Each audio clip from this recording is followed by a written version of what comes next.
Well, gentlemen, there's an absolute plethora of specials available for this year's tournament.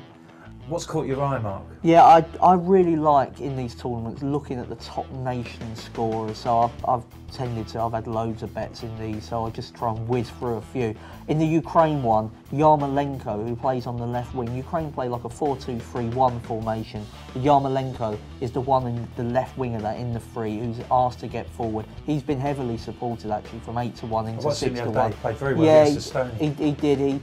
He actually flopped in the recent sort of European Under-21 Championship, which is a slight concern, but he scored 12 goals for Kiev this season. So I've stuck him in a Trixie with Arjen Robben for Holland because I'm just not sure really that, I think Van Persie and Huntelaar could share minutes. So I've gone for Robben there. I think he's somebody, if you don't think Holland will do well, and I'm not sure that they will, I think he might be the one that gets best of them. And I've got Kurzakov for Russia, and I've just got so many of these. Elm for Sweden. He's somebody that I expect. He had a really good year for AZ Alkmaar, so I expecting him to go well. And they've got striking problems as well because Elman's injured. Elmander's injured. Yeah, Elmander might not start the tournament, so I'm looking for sort of value in those ones. So I've just backed loads of these in nation's top scorer. If you wanted one, my standout one is Yarmolenko, top Ukrainian scorer. I don't expect them to get too many. Shevchenko is somebody well out now, his best days are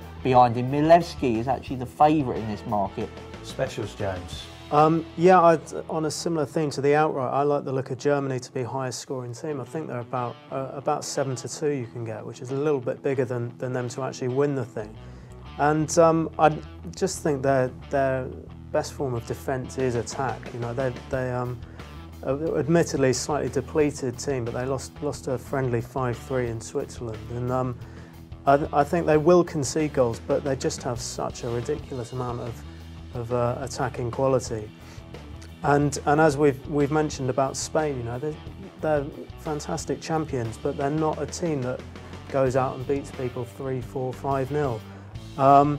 So I like that. I also like Mario Balotelli to be top Manchester City goal scorer. I think he's up against the likes of he's around 11-8. I think he's got to beat kind of David Silva and Samir Nasri, obviously attacking midfielders, but not the most prolific. And unless you've got a strong opinion about James Milner coming from another parish strong opinions of James Milner to win that one, I think Balotelli, hopefully, as I said, starting up front for Italy, I think he looks a very firm favourite there.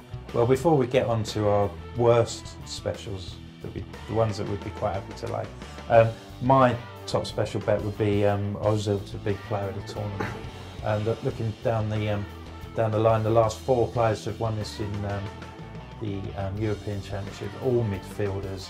I think he's going to be the player that unlocks defences for the Germans. The problem that Bayern Munich had bashing through Chelsea in the Champions League final. He's the man who's going to I just think he's made for a really good tournament. 16-1, I think that's a cracking bet. But there's a lot worse out there, Mark. Yeah.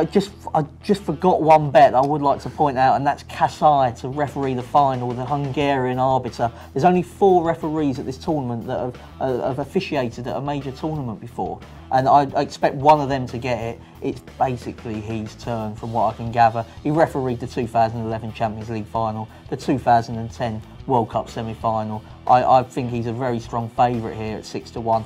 Worst bets, I'm just opposing Holland in I could end up with an orange face come the end of it, because I really don't want to see Holland celebrating because I'm opposing them in group and outright markets. I just think they're overrated. I tipped them in the World Cup, to reach the final, and they did their job there, but I didn't think they played that well. I thought they were very fortunate to come through against Slovakia. They played a very tired Uruguay in the semi-finals. They were outclassed by Spain, and they tried to kick them off the pitch, and eventually, thankfully, football was the winner in that one. Against Brazil in the quarter-final, they were outplayed for most of the game. I think that there could be problems.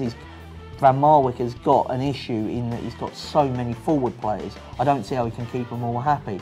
And we know that Dutch can have problems, if the team's not, team morale is not always the best, shall we say. They all think they should start. In most countries, they probably would up front. and defensively I think that they're probably about the 7th or 8th best side in the competition. So I'm opposing them in Group B. I think that they're poor value in that Group B because it's such a hard group for them to get out of. So I'll be laying them to get through in that group. What sort of poor value have you discovered, James? Again, along similar lines to Mark, I just think Robin van Persie is far too short in the Golden Boot market. He's obviously had a fantastic season for Arsenal, where he has been pretty much the sole striker, the sole goal threat. With Holland, as Mark said, they've got a lot of attacking options. They're still trying to kind of nail down what is their best formation. And I got caught out like this in the World Cup last time. As you said, they got to the World Cup final and he scored what, one goal. So to see him at kind of single digit figures to win the Golden Boot, not for me. My worst bet would probably be Denmark to finish bottom of their group at 7-10.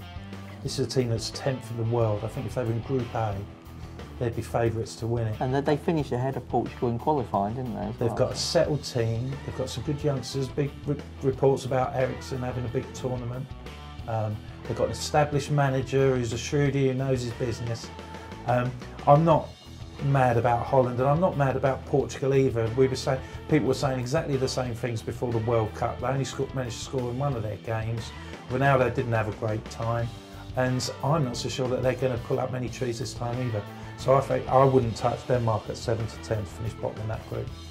So I hope we've discovered some value anyway, and it helps you all with your punting for this great tournament.